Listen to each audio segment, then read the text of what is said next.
And take me across a bridge to Sanctuary.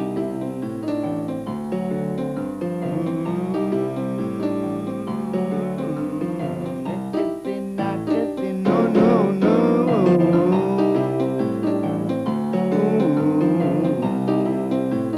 Hey, Wally Wallach,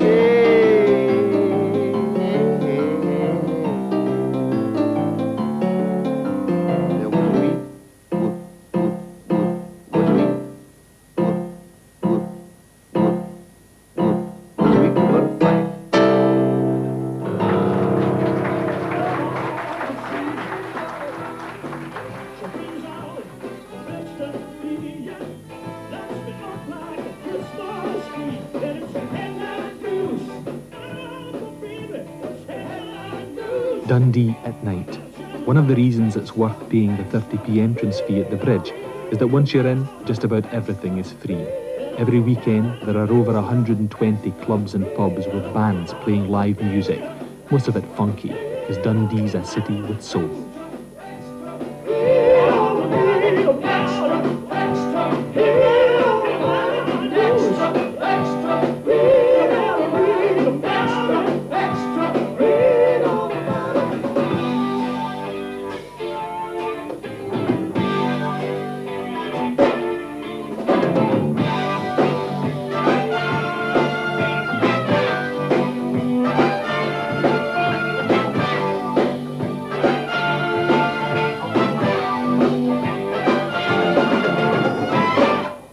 Dundee's always been the poor relation in terms of the other cities, in the other cities' eyes, and it suffers from a bad press in that regard, and maybe there was a bit of an inferiority complex, and the music was one way, I think, where particularly the younger people could express themselves, and when soul music arrived in the 60s as a national phenomenon, it was absolutely ripe for Dundee.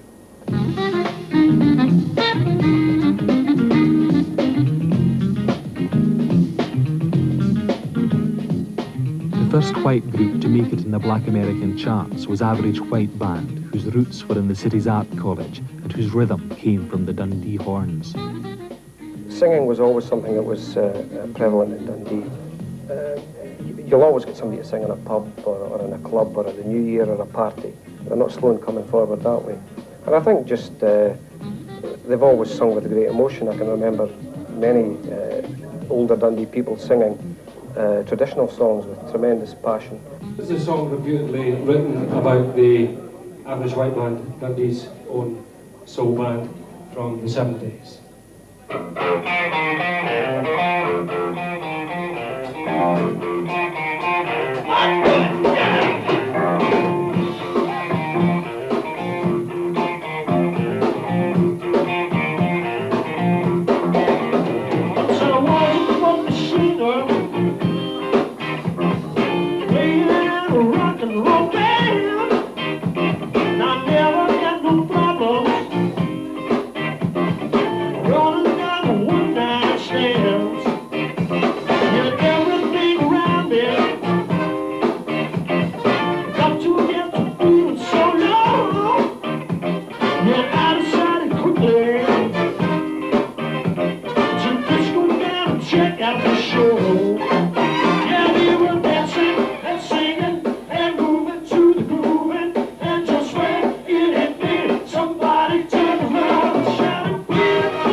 One of the clues to Dundee's soul lies in the homogeneity of the experience of her people. When Juke reigned supreme, it was almost like a third world city, with a tiny, fabulously wealthy oligarchy on one side and a huge, often poverty-stricken working class on the other. That working class originated here, in Aberdeenshire, in Lithuania, or in Ireland, but in the mill culture they levelled their differences, evolved their own dialect of Scots, and emerged as one. Dundee absorbed as big an Irish Catholic working class as anywhere in Scotland, yet managed to do so without the scars of sectarian bitterness you get in the West. Here's to Dundee. My grandmother on maternal side, she came from Aberdeen. She walked from Aberdeen to Dundee looking for work, and came to Dundee because there was the Duke Works was busy at the time, And she'd walked all that way, and when the first house she came to, she knocked at the door and asked for a drink of water. And when the lady went to get the drink of water, when she came back, Granny was lying on the floor, she'd fainted. And the woman took her in, and she lived with that woman until the day she got married. And that's what Dundee is, people. I think even the Dundee accent itself has got hangovers, especially the A and the P. I think that comes from Northern Ireland. But there was so many Irish people at one time in Lochee. There was places designated the Bog and Tipperary, you see.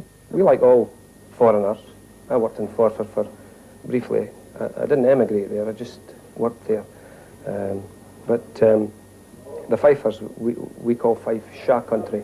That's Jaboy, Jalodi, Jahuicher, and all that stuff. You have to be able to speak about 3 different languages to understand everybody that comes into work in Dundee. We're the biggest police force in Britain. I remember reading a report in the newspaper at the 1935, would it be, Jubilee. There was an audible gasp from the crowd when the Dundee contingent of policemen hove in sight. The minimum height was 6 feet. Most of them were over it. And most of them come to the outlying districts, you know. That's what they called them, not mill monuments, you know. Was there a big contrast between them and the wee Dundonians? Well, they needed a big police like that to keep the wee bachels in order. The city's homogeneity does have its stress points. For example, Fitba. Donny, have you got any pals that are Dundee supporters? Oh yeah, I've got loads of pals, Dundee supporters. I've got one pal's a shareholder as well, and every time United get beat, he phones me first thing in the morning. He doesn't phone me very often, mind you. But no, he's a good friend. There's lots of guys like that. United and Dundee fans all get on. In fact, both the clubs get on, I'm sure. We've given them 3 managers, after all. But once they get up there, there's no love lost. I mean, they had a good team at one time, Dundee. Oh yeah, they had a really good team. It was days of black and white TV, mind you, but it was a really good team. It was a great team that won the championship. When you're in the park and you're shouting like anything for your own team and you're shouting against them, but once you get outside the park, it's arm in arm, same pub, and that's it. When you're growing up in Dundee and you're a Dundee United supporter, you were always called an Arab, and I have probably loads of theories about this one, which I don't know the answer to. One is that they used to have loads of sand on the pitch. Something to do with them playing in white as well. I don't know. No one actually knows the actual accurate story, but it was always a slag. Arab. And the fanzine, Dundee United fanzine started, and they issued these badges, proud to be an Arab, which was like the great rejoinder to all these Dundee supporters. You know, I'm proud to be Arab. What can you say about that? You know?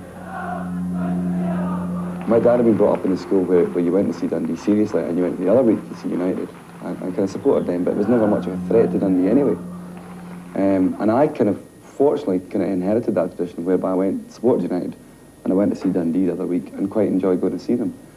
I kind of feel that that's not as common now as I like to think it is. I mean, I think that there's an element whereby I used to feel that United and Dundee, really, it wasn't the antagonism in other cities, but I think, unfortunately, probably there is now. It's still mild, though, compared to Glasgow. It's very mild. In fact, the whole song is a kind of reference to that a little bit. I mean, my great sort of key for the song was I was in, fortunate enough to get sort of complimentary tickets one time, which involved us being so fed up. We were sitting in the director's box, and it was so boring. You know, it was absolutely boring. And it was not a noise being made in this director's box, and I'd never been in a director's box before. So we got out of the director's box at half time and walked down the tunnel. Said, look, we've got to get out in the terracing here. And as they're coming out, some guy in United staff goes, Dundee's up 2-1 at Ibrox. And I thought, you know, that just says it all, that it doesn't matter what happens, people would rather see Dundee beating Rangers and Celtic than they would Rangers and Celtic beating Dundee, which, you know, would not be the case in Glasgow.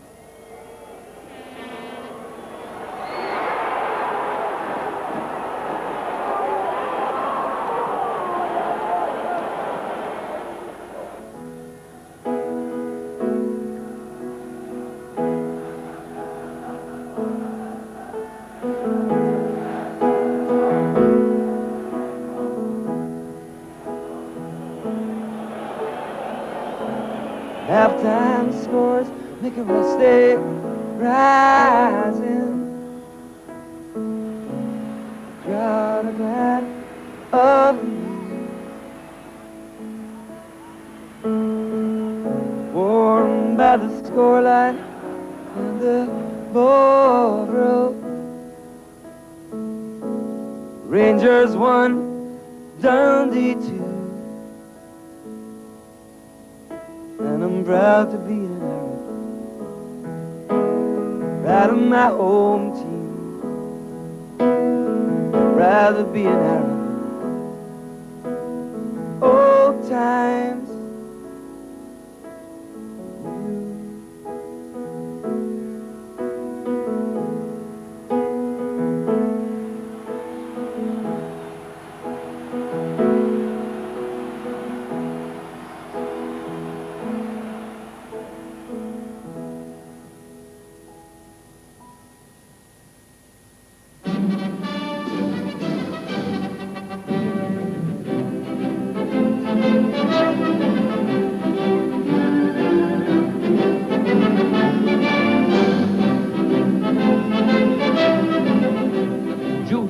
That few can recognize, yet everyone uses processed jute in one form or another.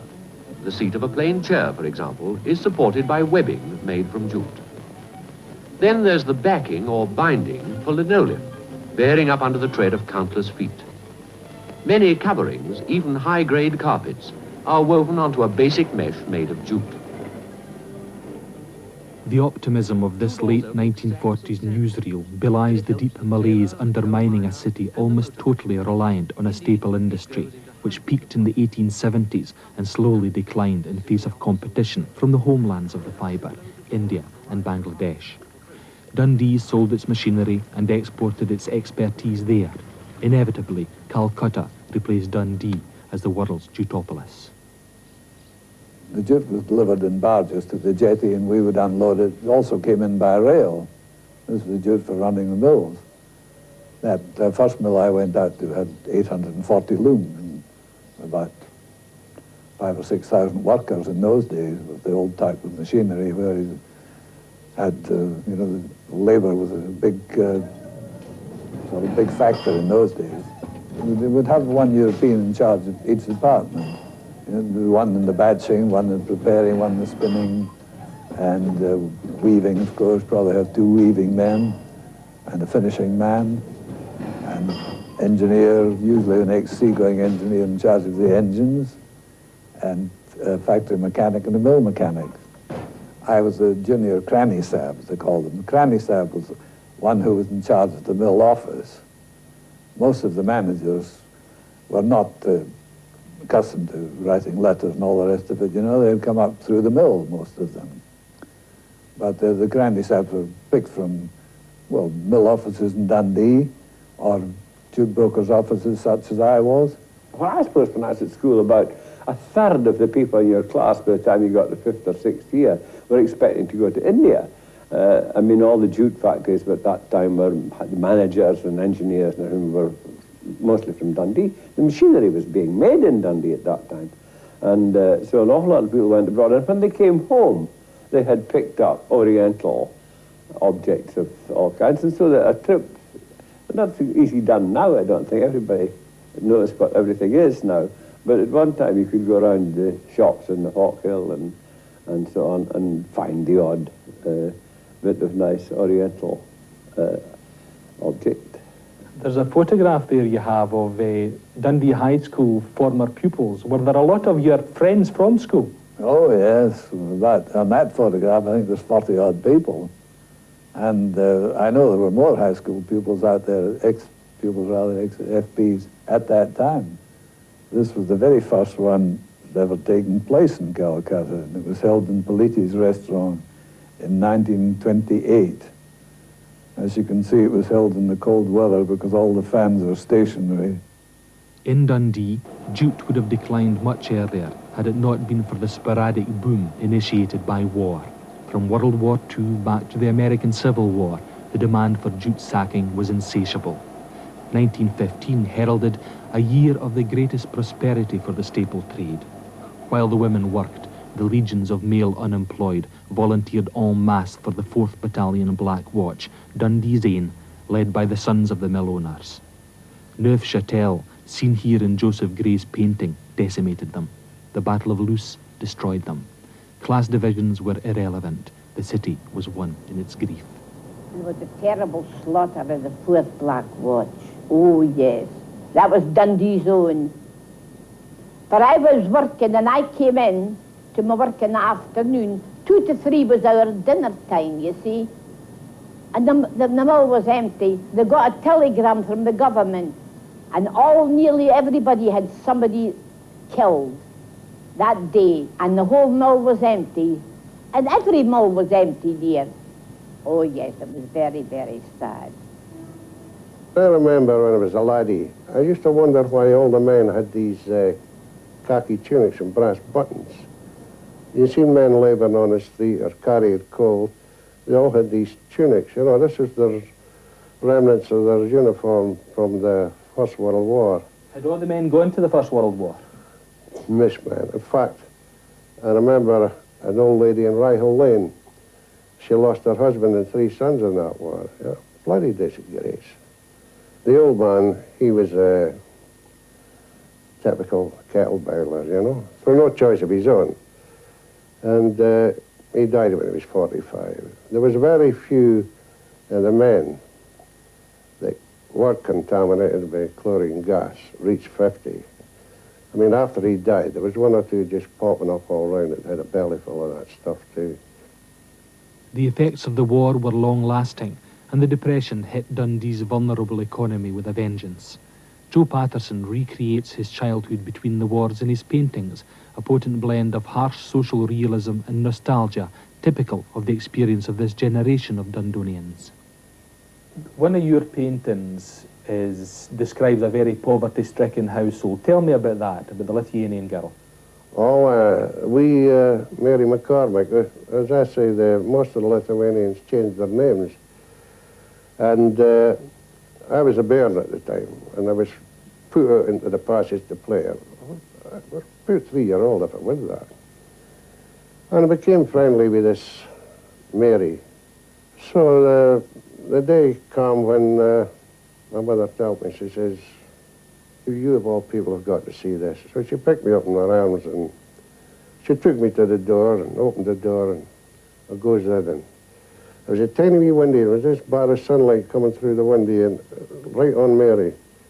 And she was lying there, beautifully dressed like a first communicant. Veil, white elbow-length gloves, white shoes, beautiful frock. And she had this crucifix on her chest. And the sunlight hit the brass figure and shone up under her chest. Yeah. I shivered a wee bit, you know, but how did she manage to get her looking like that, you know? What had you died of? TB, consumption as they called it then, you know? But as I say, I remember asking her once, sitting on the end of her bed, I said, how are you no married like other wifeys? Sort of wan smile across her face, you know, she was saying to herself, no, I must look like ancient to you. But she was only 14-year-old. You're only 14-year-old, that's how she was. There was a lot of prevalence of diphtheria and scarlet fever. And my mother was very surprised that her family should take this when the little urchins that lived round about us that were so poverty-stricken, that my mother wondered why they didn't take it. And she asked the doctor, she said, now, how do my children, who are so well looked after and so well fed, take these terrible diseases? And he said, oh, but wifey, your children take them, they will survive. Let the other children take them and they die. And that's the difference between well fed. As ever, bairns adapted to conditions and presumed they were the same everywhere. For the adults, any chance to enjoy yourself was grabbed. You were a young lassie in the mill. Like when a lassie was getting married, did you have a party? Oh, you mean like when in the work? Oh, we used to dress her up, you know, and as if she was a bride, and we all gathered, give her a present, and we went marching down the Overgate and all through the streets, you know, singing hooray, hurrah, Mary's getting married. Oh. We want to let you know before we go, Mary Smith or whatever her name was, getting married. Oh. Oh, yes. We'll always gather and give her a present. She generally get a pair of cheery dogs or a pair of brass candlesticks. The sense of community born of shared poverty was strong, and when homes fit for heroes were built here in the Logie, Scotland's pioneering housing scheme with central heating in 1919, there was optimism that the new Dundee would be as cosy, if no as clarty, as the old. But the schemes got bigger and more impersonal, and the destruction of the historic heart of Dundee was undertaken with blinkered brutality. The innate sense of belonging was eroded. There's nothing like the sense of community that existed. There was one or two inhabitants here that actually came from the same area, and they were friendly enough and that, but to form the sort of community that you had these days, no. Nobody could say it was a village, like West End was a village, the Westport was a village, the Hilltown, the Lochee. No, that's what I regret most. It seemed to me that the common five Echter didn't matter. He was still being shoved out of the way when it suited those in power. And life in Dundee was built round the mills. And when it sent folk out to live in places like concrete jungles like Whitfield, it seemed to me that they weren't just tearing a big hole in the heart of the city, but they were tearing a big hole in the heart of the folk. Donnie, looking at Dundee, you always feel there's the city, and then there's this area towards the river that somehow isn't part of it. I mean, how did this come about, these, what I think are 60s monstrosities on the riverside? The likes of the Overgate being knocked down and been replaced by instant slums that I consider them. Well, there were slums there before they built what you call the instant slums. The conditions were terrible and a change was needed. Looking back, you can see it was wrong. But when you think of being 30 years ago, well, maybe the Overgate has come to the end of its life now. The city's certainly trying to do something with the Overgate at the moment. I mean, do you think now there's an attempt to preserve what there is and add something to it? Do you think they'll be successful in doing that, or is it too late to do that? Well, an awful lot of some of the better parts of Dundee did disappear when there was redevelopment, but there's been a tremendous programme of rehab and environmental improvement within the city, which has preserved at least some of the old character and physical character of the city, and I think it's there for everyone to see. See, for example, looking at the traditional and the modern, I mean, the coffee house there, I think, is a superbly elegant building and goes with this, what could be a beautiful street, Dock Street. There you have the Tay Bridge, like, smacking it in the bus just about. That's what I feel about it. I've heard the rumour that the river still sloshes about underneath that building, Tayside House, and my ambition is eventually the river will come back and take over here and Dundee will become a riverside town again. And my strongest memories of Dundee were growing up in the 60s when everything seemed to be getting broken down.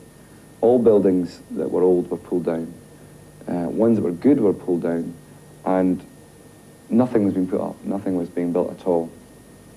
And at the time, no one in Dundee complained about it in an official way, and it wasn't until the Sunday Times under Harold Evans, not under Murdoch, but Harold Evans' paper campaigned against it and exposed the corruption at the time of the council, basically paying off demolition companies and no one really having an overall sort of plan of the city. So in a sense it's a very negative song looking back, but I mean it's quite right. I mean we're round the corner from the Hawk Hill. My grandparents stayed on the Hawk Hill, and I've got really strong memories of walking up and down the Hawk Hill, and I come in and think, what happened to this? This is a really major thoroughfare, I mean there's an expression in the up the Hackney and the Blackie and all that kind of stuff, and it's not there, you know, the same street just isn't there, and they're trying to kind of make good what has gone wrong. But and I think, I mean, obviously as well, there's in the centre of the city is this monolithic structure of D.C. Thompson's, which I always felt was responsible for some of the attitudes that went on in Dundee, and obviously the Beano Land is some sort of reference to that.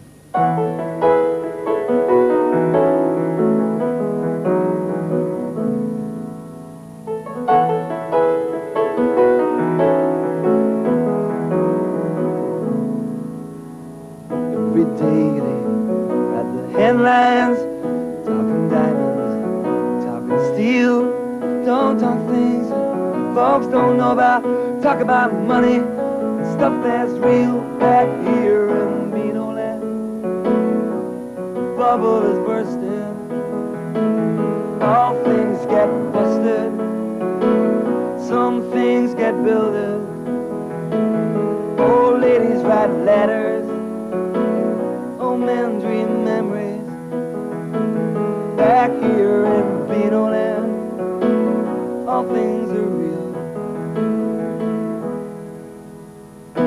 Dayman drives for the company from the south, tells us stories of how things are there, talks about their life, talks about ours back here in Beano Land. Bubble is bursting, all things get busted, some things get builded. Old ladies write letters, old men dream memories. Back here in Beano Land, all things are real.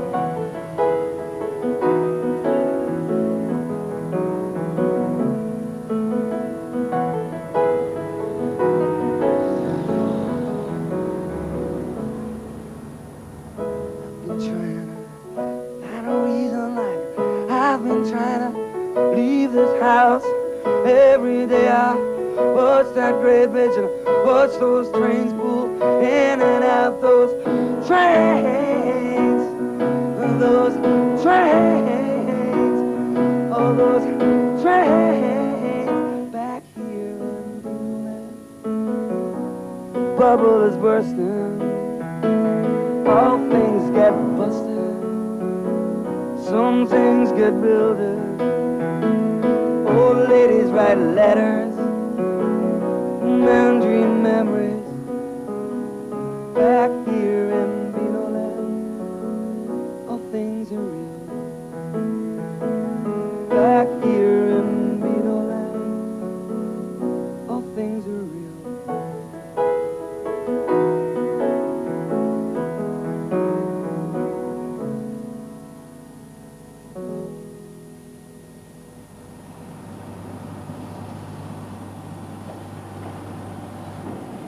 The stour of corruption, unemployment, and the sight of their city being destroyed before their eyes did little for Dundonian self-confidence in the 70s. Their black sense of humour helped them get by.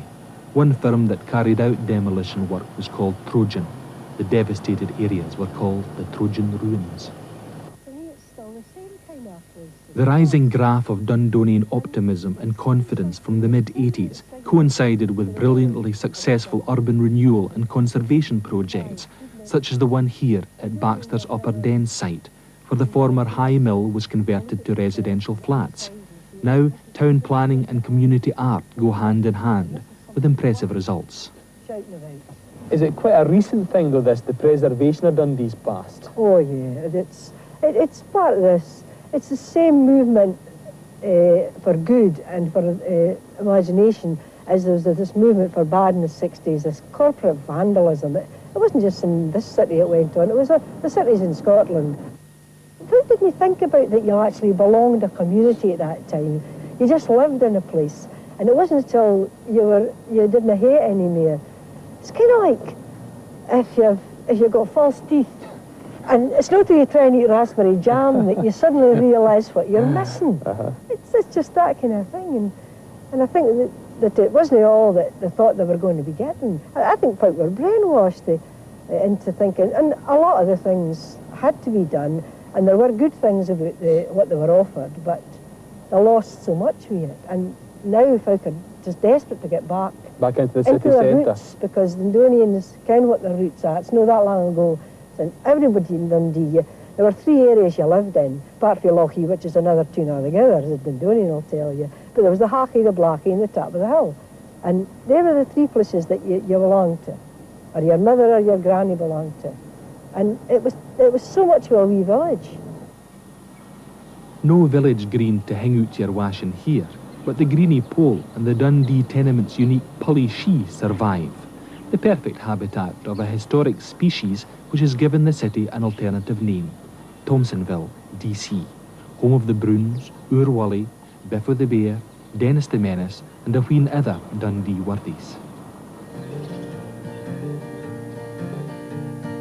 now Dundee is that golden city on the silvery Tay, famed in song and story for many's a long day. For a toot and jam and sailing ships and the things that matter most, the dandy and the beano and the Sunday post. On D.C. Thompson's empire the sun has never set. The flag retreated long ago, but the comics are there yet. And from New Delhi to Vancouver, when they eat their breakfast toast, they read the dandy and the beano and the Sunday post. Dudley Watkins was and is a hero of mine. I think he's a wonderful artist, one of the undoubted geniuses of the 20th century. He's never really been given the recognition I think that he deserves, although I think that he probably deserves the title of having... He has made more children happy than anybody you've never heard of. You know, it's sort of, for the many decades that he was the principal artist of, you know, the Beano, the Dandy, Topper, Beezer, and other comics and things that D.C. Thompson did, all wonderful work that he did. I think there were millions of children throughout the country who didn't know who he was and didn't particularly think about his work, but who were enchanted by it and affected by it, and it entered into their psyche, and as it certainly did into mine. And in fact, looking back now, one of the fascinating things was that I can remember, as a child in Dundee, going along to the newsagent in the street, the corner shop where I lived, and, you know, always looking forward to Dandy Day and Beano Day, and it took you about 15 seconds to get from your house to the shop, and it took you about 2 hours to get back because you're reading the comic every step of the way. But it seemed to me that those comics came from, you never analysed where they came from, but there were these wonderful publications that came from some other astral plane, and it was just like manna from heaven. And so that, you know, one was affected by Watkins, but there was no sense of saying, you know, here is an artist to study. You kind of took it intravenously in a formative way. And it was fascinating to me to discover when I was considerably older that the comics actually originated from Dundee, which was like discovering accident. You never knew that you lived in Rome. In fact, the Pope was just down the road. There's Desperate Dan and Minnie and Lord Snooty with his child, the Bash Street Kids and Dennis who will always make you smile. And if you want political comment of the type that helps the most, try the Dandy or the Beano, no, the Sunday post. The Thompsons have a virtual monopoly of the Dundee press. Since they banned unions in 1926, the left has seen them as right-wing demons. The right believes they were just ahead of their time. Ironically, when John Laing started out, the Advertiser and People's Journal, arguably Scotland's first national newspaper, were radical politically and culturally. Land nationalisation, universal suffrage and Scottish Home Rule were advocated. That all changed when the Thompsons took over. They even regarded local MP Winston Churchill as a hot-headed radical. Many believe DC's introspective parochialism has had a stifling effect on the city's projection of itself, but everyone acknowledges the employment they provide and the popularity of their publications. The Courier is a Dundee institution. Everybody reads it, but very few of them agree with its politics. In fact, they love a dig at DC's. During the play The Fairly Mark Ye Work, there's a scene set in the hustings for the 1922 general election when Neddy Scrimgeour defeats Winston Churchill. Neddy's in full flight, accusing Churchill of being a megalomaniac when he's interrupted by a heckler. Neddy, he shouts, "Dinna use big words if you want quote it in the Courier." Rabbie Burns contemplates the Courier building. Would he agree with Tom Nairn's belief that Scotland will never be free till the last minister is strangled with the last copy of the Sunday Post? I think Tom was being a bit hard on the ministers. And I will play Dundee. A frail wee tune is all I am when all is said and done. Alone, defenceless, verity in 1651. There's a lot activity in the theatre, and folk are seeing the theatre not as a place where you've got to talk Parlofi before you get into the theatre, and you've got to behave in a certain way. It's a place for ordinary folk, and the interest that was caused in Dundee by your own play, The Fairly Mark Ye Work, and by Gordon Burnside's play, has brought folk into the theatre that they weren't there before. Never would have dreamt of going into a theatre. The dramas Witch's Blood were brilliantly successful examples of the new artistic drive involving huge swathes of the city's population, who as an audience were bussed to unexpected places to see dramatic tableaux from their turbulent past performed by their friends and neighbours. One critic suggested it was the kind of dynamic street theatre you would hope for in Bologna, but it was very Dundee. The idea was adopted less successfully by one of Scotland's other cities of culture. What's been wrong with the arts in this country is it's been far too precious. It's the same with painting and public art. This is where, I think this is where they're reaching folk. It's not just in the, eventually I think more folk are coming round to the idea that art is a thing that's for everybody.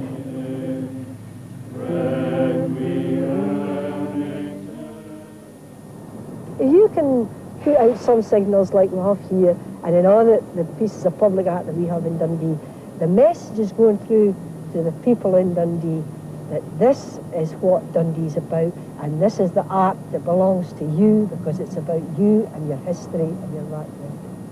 The arts have led the revival in Dundee because they were not imposed from the outside, but emerged organically out of the genuine history of the people, cultural, industrial and scientific. In 1680, a man called Dr. Patrick Blair, a Dundee doctor, became the first man to dissect an elephant. The elephant had died on a road between Broughty Ferry and Dundee, and Dr. Blair nipped out there with his scalpel and did the business. And he published a paper called Osteographica Elephantina, which I've seen with my own eyes in the Wellgate. And then recently, I read in the Scotsman one glorious day about the greatest of them all, Mr. Sandy Kidd. He actually invented thrust without opposite and equal reaction. And Sandy made 17 machines and they all worked. And they all worked in the presence of all the experts. But eventually Dundee University called a halt to the research because they were furious. They said they'd spent £8,000 on this project. Never reached the nearest galaxy yet. So I was very ashamed of them, actually. I wrote a letter to the courier. Signed Furious Newtile. Livid Lochie. Anyway, I wrote and complained that they should have been allowed to play their part in history. And when the first flying saucer goes up and there's great big corks hanging from underneath it, because he made it in Australia, we can all feel ashamed. Anyway, I wrote this song, and it's called Australia Instead of the Stars. It's not neighbours.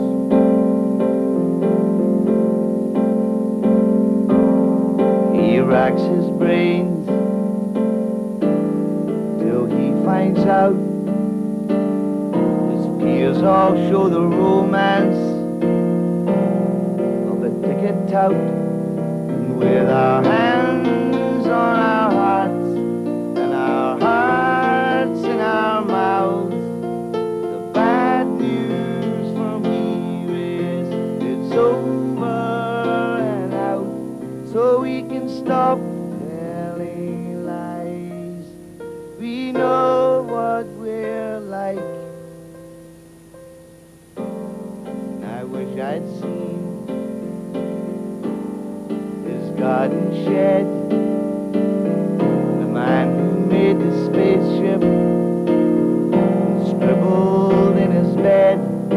Is it all we can do when we do raise our heads to wave him goodbye to Australia instead of the stars? We know what we are. Inventiveness is another local tradition. James Chalmers invented the postage stamp, while James Bowman Lindsay developed both electric telegraphy and electric lighting. Dundonians tell you with pride that their city had electric street lighting before Paris. And the tradition continues with great vitality here at the University of Dundee, with the pioneering work in the development of amorphous silicon, an important power source for the world's flat-screen televisions, photocopiers, fax machines and calculators. The old manufacturing base of the city's economy is gone, But ultra-modern communications companies like Bailey Marshall utilise high technology to replace the 3Js as Dundee's hope for the future. In the case of the huge NCR company, it's the Dundee factory which has become a world leader in hole-in-the-wall dispenser technology. Go to a cash dispenser in Moscow or Moneyfieth, LA or Lochee, the chances are it'll have been manufactured here. And the product is becoming more and more sophisticated. This is a tourist information machine made for the Big Easy, the city of New Orleans. Welcome to New Orleans. Restaurants will guide you to the best eating in town and will even print you a recipe. Antoine's. This gourmet shrine has been operated without interruption for more than 149...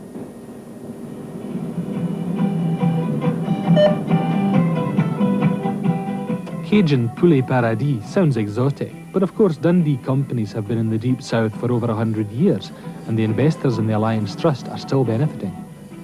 We have 30% of our total funds in the United States invested in quoted securities of industrial companies scattered round the country in all sorts of industries. We still retain our very modest but interesting oil royalty activities in Texas and Louisiana and Oklahoma. So are oil wells pumping in Texas that bring money to Dundee? Yes.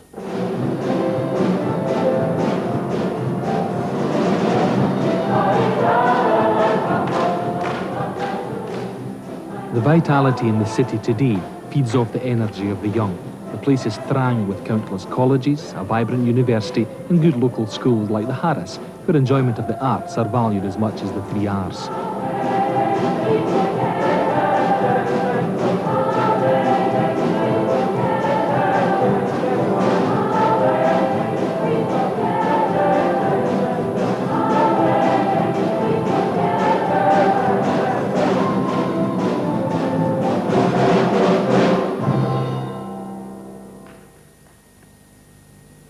Duncan of Jordanston College of Art is also thriving. Printed textiles is one of many departments with an established international reputation for excellence. Marketing is important too. This is Design Bias, the retail outlet in the West Port.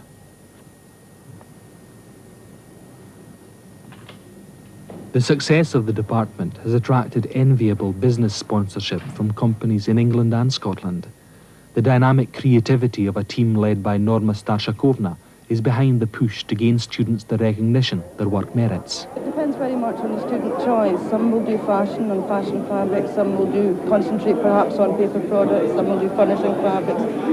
The range and diversity within printed textiles is so broad that the career opportunities are equally diverse.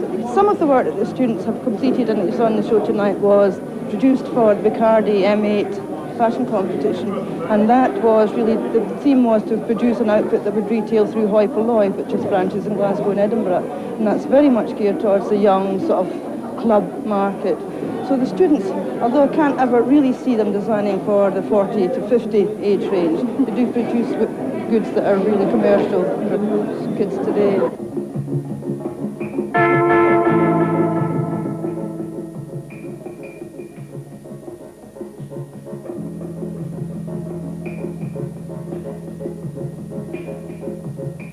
The annual Jack and Irving Fashion Awards show is sponsored by a local beauty salon.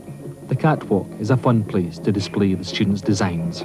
Colourful, sexy, and very much of the moment.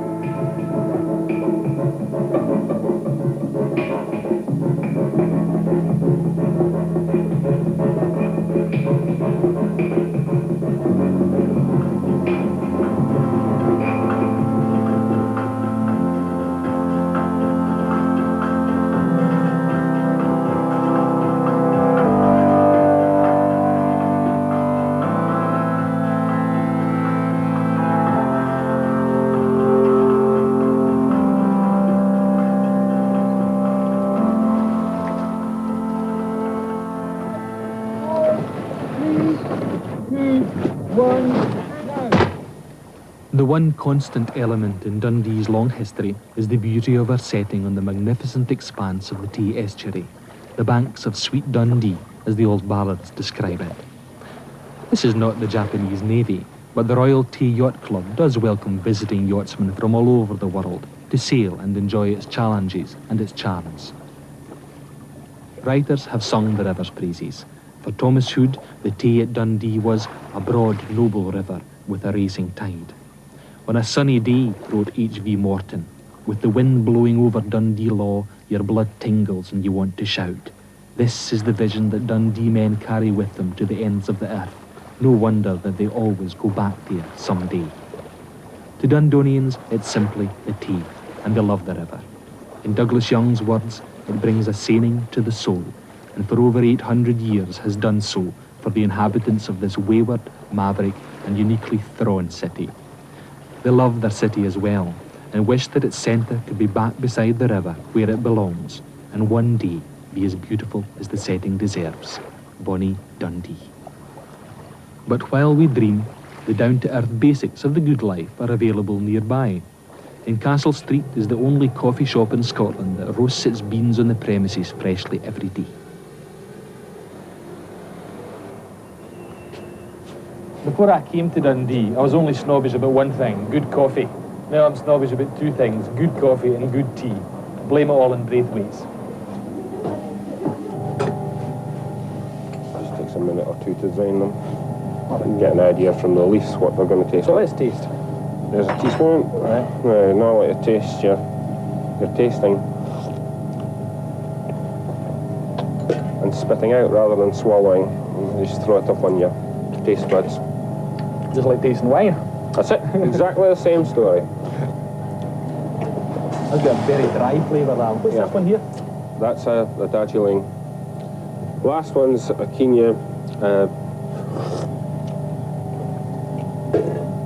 Kenya CTC, just strong and thick. Takes the top of your mouth. What's the tea that goes best with the Dundee water supply? What's your... My favourite tea is the Darjeeling, because you're getting a nice, mellow, rounded flavour to them. Whereas, I mean, I would only use like that Kenya in a blend to strengthen and thicken it up. Right. You wouldn't use that in anything but a blend. So it's Darjeeling for tea and Braithwaite's best blend for coffee. That's it. Thank you very much. I always had that feeling of Dundee, of familiarity and total weirdness, like it's, how did I get here? You know, it didn't seem you just been born there and grew up. You sort of, I am not used to being here. This is a weird place, but all the more interesting for that, I think. It's a great place. Great. Discover Dundee, discover the people. It's the people that makes Dundee. We've sat up and said, hey, wait a minute, we're not talking this anymore, it's not true. We're no what you're trying to make out. But there are still folk that perpetrate this myth about Dundee, and useless folk that's never been around. It's no folk that ken Dundonians. Because I tell you this, Billy, if your back's to the wall, you've got a Dundonian inside you, you'll be all right. Dundee, home of the Beano, you are the saving grace. Volcano full of soldiers with Winston Churchill's curse upon the place. Dundee, home of Mary Slessor, all the boys know she's game. Stuck out in the jungle, oh, it's pleasant, but it's not the same. I don't like Methil. Methil don't like me. Oh, Mr. Alexander, take me across a bridge to Sanctuary.